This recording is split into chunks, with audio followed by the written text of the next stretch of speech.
Bollywood silver screen presenting the way back, एक मुश्किल सफर की सच्ची कहानी। ये कहानी है सेकेंड वर्ल्ड वॉर की।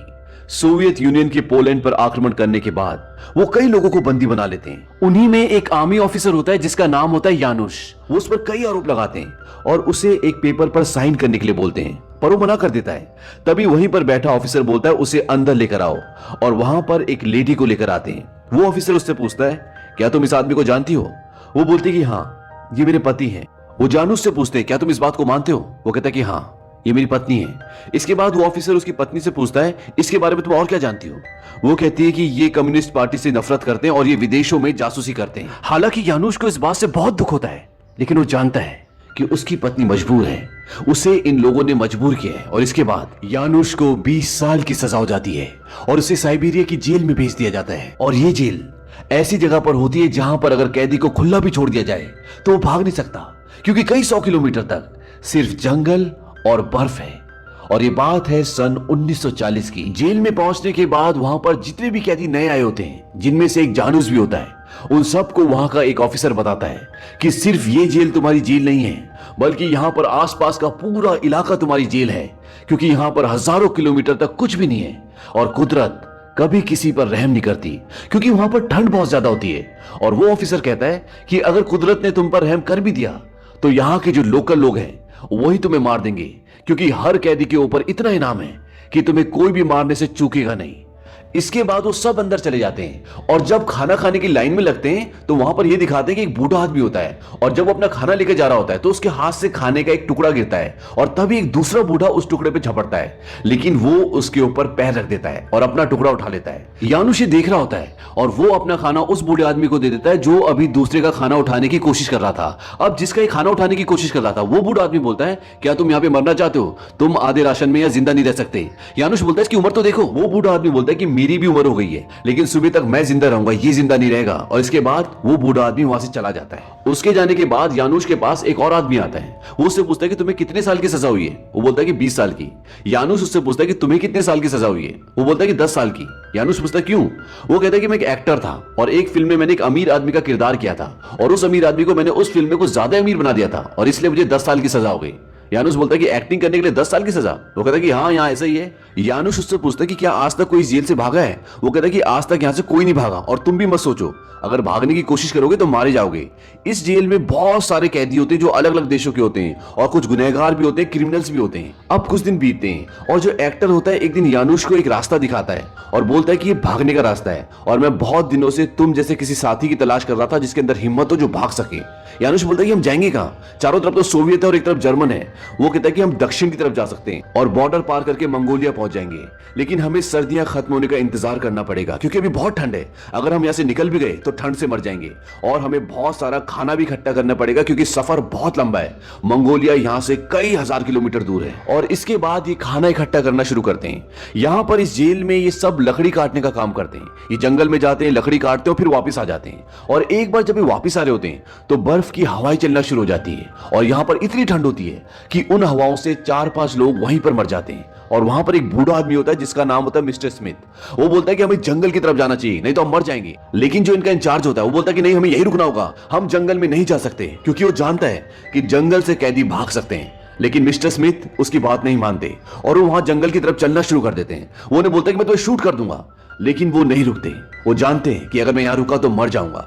इसके बाद उनका इंचार्ज बोलता है कि चलो सब जंगल में चलो, और वो सब के सब जंगल में चले जाते हैं, और इस तरह से इनकी जान बच जाती है। अगले दिन इन सबको बुलाते और लाइन में खड़ा करते हैं, और एक आदमी आता है जो इनका ऑफिसर होता है। वो मिस्टर स्मिथ को बुलाता, कहता है तुम्हें ठंड बहुत लगती है ना, तुम बाहर आओ। और ऐसी कर करके वो बहुत सारे लोगों को बाहर निकालता है, जिसमें यानुश भी होता है। मिस्टर स्मिथ बोलते हैं कि कल ही मार दिया होता तो अच्छा था, ये हमें खदान भेज रहे हैं और वहां पर सिर्फ मौत है, क्योंकि वहां पर बहुत पॉल्यूशन होता है और वहां पर मौत के अलावा उन्हें कुछ नहीं मिल सकता था। अब जब वो वहां पे काम करते हैं तो यानुश को हेलुसिनेशन होना शुरू हो जाते हैं, यानी कि उसे भ्रम होना शुरू हो जाते हैं, और उसी भ्रम में उसे अपना घर दिखता है, और घर के बाहर एक पत्थर होता है जिसके नीचे चाबी होती है, और वो उस पत्थर को उठाकर चाबी निकालकर अपने घर के अंदर जाना चाहता है। और वहां पर गार्ड होता है और गार्ड उसे गोली मारने वाला होता है कि तभी वहां पर मिस्टर स्मिथ आ जाते हैं। वो उसे बचा लेते हैं। वो बोलते हैं कि तुम पागल हो गए हो क्या, गार्ड तुम्हें गोली मार सकता था। वो बोलता है कि मैं यहां नहीं रुक सकता, मुझे निकलना होगा। मैं एक एक्टर को जानता हूं जिसके पास एक प्लान है, मिस्टर स्मिथ बोलते कि वो झूठा है और जब मैं नया नया यहाँ पर आया था तो उसने भी मुझे यही बोला था, लेकिन मैं तुम्हारे साथ चलने के लिए तैयार हूँ। यानुश बोलता है कि तुम मेरे साथ क्यों चलने के लिए तैयार हो? वो कहते कि मैं तुम्हारी कमजोरी जानता हूँ। वो कहता क्या? वो कहता कि तुम्हारी इंसानियत, क्योंकि ये बूढ़ा वही आदमी होता है जब शुरू शुरू में इसके हाथ से खाना गिर गया होता है और दूसरा बूढ़ा आदमी इसका खाना छीनने की कोशिश कर रहा होता है तो ये उसे अपने पैर से दबा लेता है और तब यानुश उस दूसरे बूढ़े आदमी को अपना खाना दे देता है। तो इसीलिए इसे पता होता है कि अगर मैं छूट जाऊंगा, बीमार हो जाऊंगा तो यानुश मेरी मदद करेगा। और धीरे धीरे ये 7 लोग इकट्ठा हो जाते हैं जो यहां से भागना चाहते हैं, जिसमें एक यानुश होता है, एक मिस्टर स्मिथ होते हैं, एक क्रिमिनल होता है, एक आर्टिस्ट होता है और एक आदमी होता है जिसको रात को नहीं दिखता और एक एक्टर और इनके साथ एक और होता है। यानी कि टोटल 7 लोग हैं जो यहां से भागना चाहते हैं। एक दिन तेज हवाएं चल रही होती है और यानुश बोलता है कि आज रात को यहां से निकलने का सबसे अच्छा मौका है, क्योंकि जब हम आगे बढ़ेंगे तो हमारे पैरों के निशान अपने आप मिट जाएंगे और गार्ड्स को नहीं पता चलेगा कि हम किस तरफ जा रहे हैं। और उस रात को वो जनरेटर बंद कर देते हैं और जनरेटर सिर्फ 10 मिनट के लिए बंद हो सकता है और 10 मिनट के अंदर वो लोहे की तारें काट के सातों के साथ वहां से भाग जाते हैं। और जब गार्ड्स को ये बात पता चलती है तो वो उनका पीछा करना चाहते हैं, लेकिन हवाएं बहुत तेज होती है और इसलिए गार्ड्स को कुछ भी नहीं दिख रहा होता और इसके बाद वो उनके पीछे कुत्ते छोड़ देते हैं। अब ये सब के सब भाग रहे होते हैं और इनके पीछे कुत्ते हैं और हवाएं इतनी तेज होती है, इतनी ठंड होती है कि इन्हें आगे कुछ भी नहीं दिख रहा होता। तब यानुश एक आदमी से बोलता है जो क्रिमिनल होता है कि मुझे तुम अपना चाकू दो, और वो जब यानुश को अपना चाकू देता है तो यानुश पेड़ की छाल काटकर सबके लिए मुखौटे बना देता है ताकि उनके चेहरे पर ठंड ना लगे, हवा ना लगे और वो आगे बढ़ सकें। और जब मुखौटे बन जाते हैं तो सब के सब धीरे धीरे वहां से आगे बढ़ना शुरू करते हैं और पूरी रात चलते चलते अगली सुबह तक वो साइबेरिया की जेल से काफी दूर पहुंच जाते हैं। हालांकि इतना भी दूर नहीं होता, लेकिन यहाँ पर बर्फ इतनी गहरी होती है कि गार्ड्स के लिए भी उन तक पहुंचना बहुत मुश्किल है। और सुबह सब वो देखते कि उनके पास खाने के लिए क्या क्या चीजें हैं। उनके पास कुछ ही हफ्तों का राशन होता है और उनका सफर बहुत लंबा है। मिस्टर स्मिथ यानुश को बोलते कि तुमने इस क्रिमिनल पर भरोसा करके अच्छा नहीं किया, क्योंकि वो बहुत ही क्रूर होता है और जेल में उसने एक आदमी को सिर्फ इसलिए मार दिया था क्योंकि उसे उसका स्वेटर चाहिए होता है। यानुश बोलता है कि उसके पास चाकू है और हमें उसके चाकू की जरूरत होगी। अब वो आगे बढ़ना शुरू करते हैं और यानुश परछाई के जरिए उन्हें रास्ता दिखाता है। उन्हें दक्षिण की तरफ जाना है क्योंकि उन्हें साइबेरिया का बॉर्डर पार करना, उसके बाद मंगोलिया पहुंचना है जो कि यहां से बहुत दूर है। अब रात होने वाली होती है, वो एक जगह बैठ जाते हैं और वो बोलते हैं कि हमें खाना चाहिए, हमें मांस चाहिए, नहीं तो हम चल नहीं पाएंगे। उनमें से एक बोलता है कि मैं जाल बिछा सकता हूं, हम शिकार पकड़ सकते हैं। यानुश बोलता है कि नहीं, हमें लगातार चलना होगा और हम एक जगह पर इतना वक्त नहीं रुक सकते। जो क्रिमिनल होता है बोलता है कि हम गांव चलते हैं, वहां हमें खाना मिल जाएगा। वो बोलते हैं कि हमें वहां कोई खाना नहीं देगा बल्कि हम पकड़े जाएंगे। वो क्रिमिनल बोलता है कि हम चुरा लेंगे, लेकिन उसकी बात से कोई सहमत नहीं होता। यानुश बोलता है कि रात होने वाली और आज रात को बहुत ठंड होगी और सबको बहुत सारी लकड़ियां लेके आनी है और सब लकड़ियां लेने के लिए जाते हैं। अब इनमें से जो एक आदमी होता है जिसको रात को नहीं दिखता और दिन में दिखता है, तो वो जब लकड़ियां लेने के लिए जाता है वापस आते हुए वो रास्ता भूल जाता है और जब सब वापस आ जाते हैं तो वो देखते हैं कि उनमें से एक आदमी कम है। दरअसल इन्हें नहीं पता होता कि उसे रात को नहीं दिखता। इनमें से एक ही आदमी होता है जिसे ये बात पता होती है। वो बोलता है कि उसे रात को नहीं दिखता और इसके बाद वो उसे ढूंढने के लिए जाते हैं, आवाजें लगाते हैं, लेकिन उसका कुछ पता नहीं चलता। और जब सुबह होती है तो वो आदमी उनसे थोड़ी दूर बैठा होता है और वो जम के मर चुका होता है।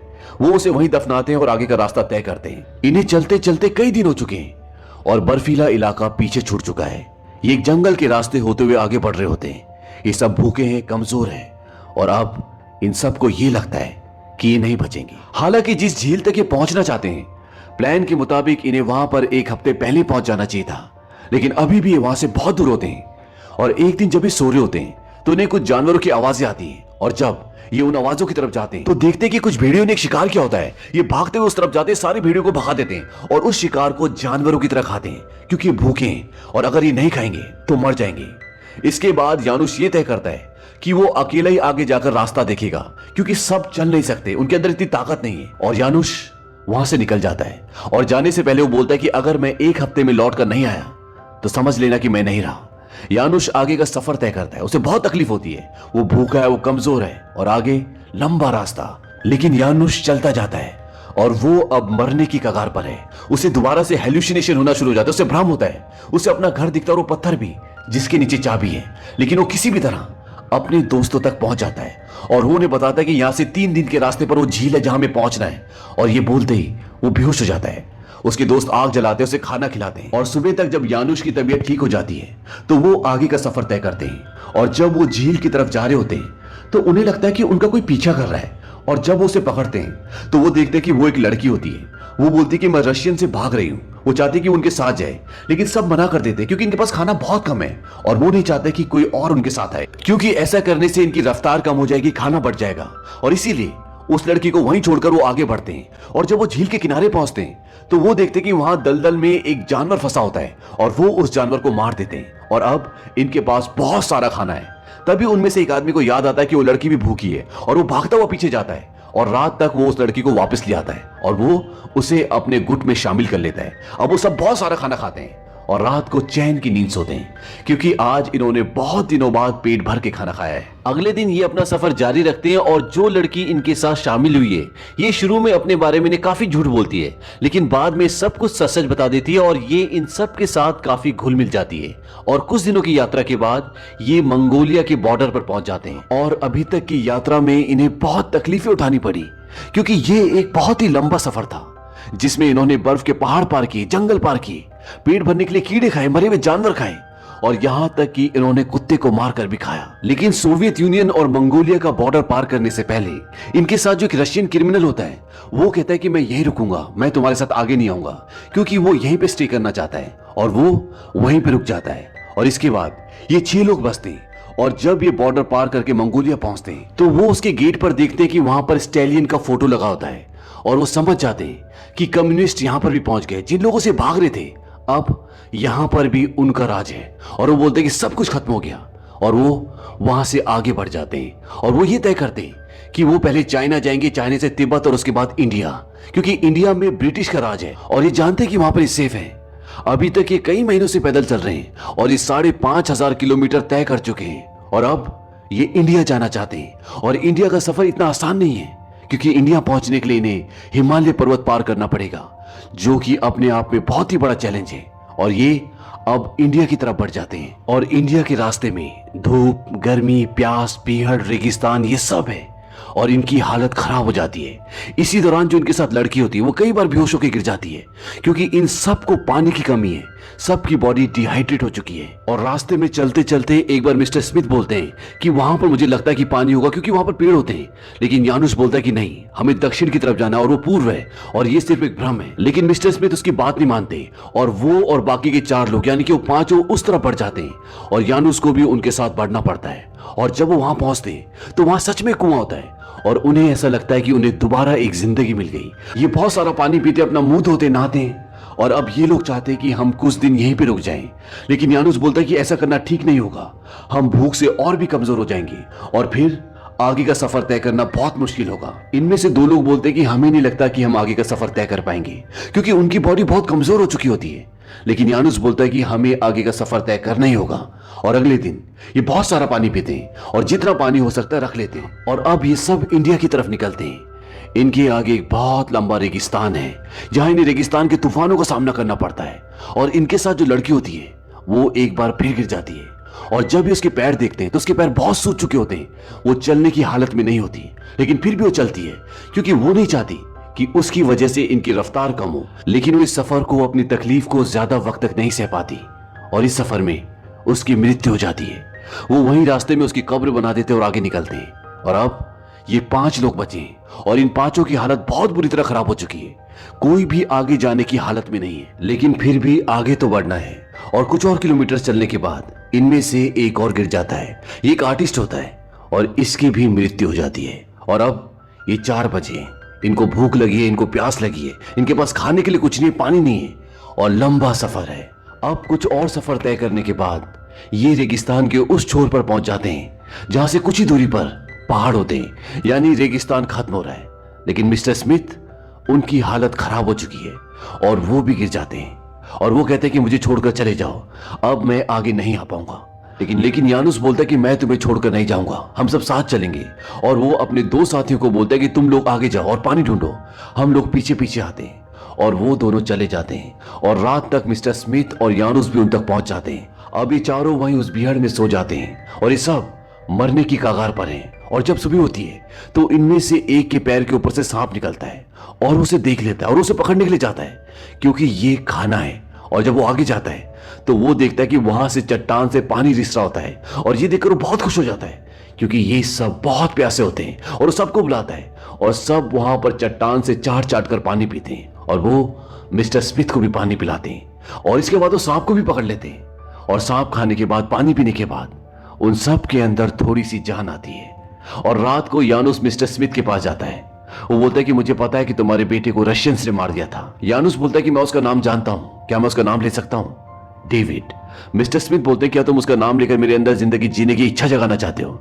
लेकिन जिंदगी एक सजा है और मौत एक आजादी। यानुस बोलता है कि फिर तुमने अपनी जान क्यों नहीं ली? मिस्टर स्मिथ बोलते हैं कि जिंदा रहकर मैं अपने आप को सजा दे रहा था। अपने बेटे को रशिया में ही लेकर आया था और रशियंस ने हमें पकड़ लिया और मेरे बेटे को मेरे खिलाफ गवाही देने के लिए मजबूर किया। और जब उसने मजबूरी में मेरे खिलाफ गवाही दी, उसके बाद उन्होंने मेरे बेटे को मार दिया, जिस तरह से तुम्हारी बीवी को तुम्हारे खिलाफ गवाही देने के लिए मजबूर किया था। यानुस बोलता है कि मेरी बीवी जिंदा है, मैं जानता हूं, वो मरी नहीं है और मैं नहीं चाहता कि वो भी तुम्हारी तरह पश्चाताप करे, इसीलिए मैं उससे मिलना चाहता हूं। और मैं जानता हूं कि उसने जो मेरे खिलाफ गवाही दी है उसके लिए वो खुद को दोषी समझ रही होगी, जिस तरह तुम समझते हो। इसीलिए मैं किसी भी हालत में उससे मिलना चाहता हूं। अगली सुबह वो चारों वहां से निकल पड़ते हैं और कई 100 किलोमीटर का सफर तय करने के बाद वो the great wall of China तक पहुंच जाते हैं।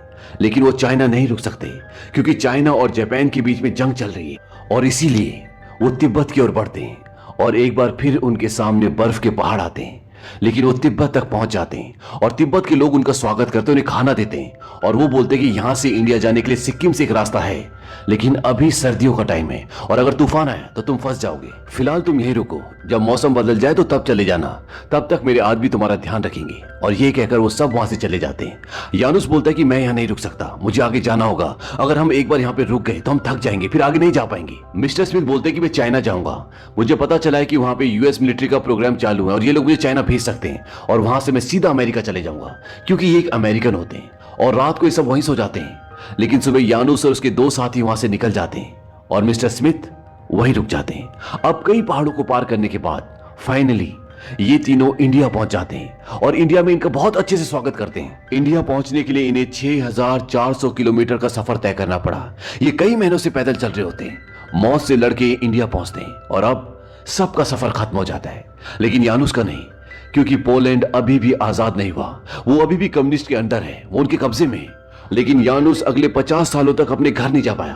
वो देश विदेश घूमता रहा, क्योंकि अगर वो पोलैंड जाता तो उसे दोबारा पकड़ लिया जाता। और जब सन 1989 को पोलैंड आजाद हुआ, उसके बाद यानुस अपने घर जाता है और कहानी के अंत में वही सीन दिखाते हैं जो बार बार उसको भ्रम होता था। एक पत्थर के नीचे चाबी है और वो चाबी उठा के दरवाजा खोलना चाहता है। यानुस बूढ़ा हो चुका है और वो पत्थर उठाता है, चाबी खोलता है और अंदर जाता है जहां पर उसकी बीवी होती है।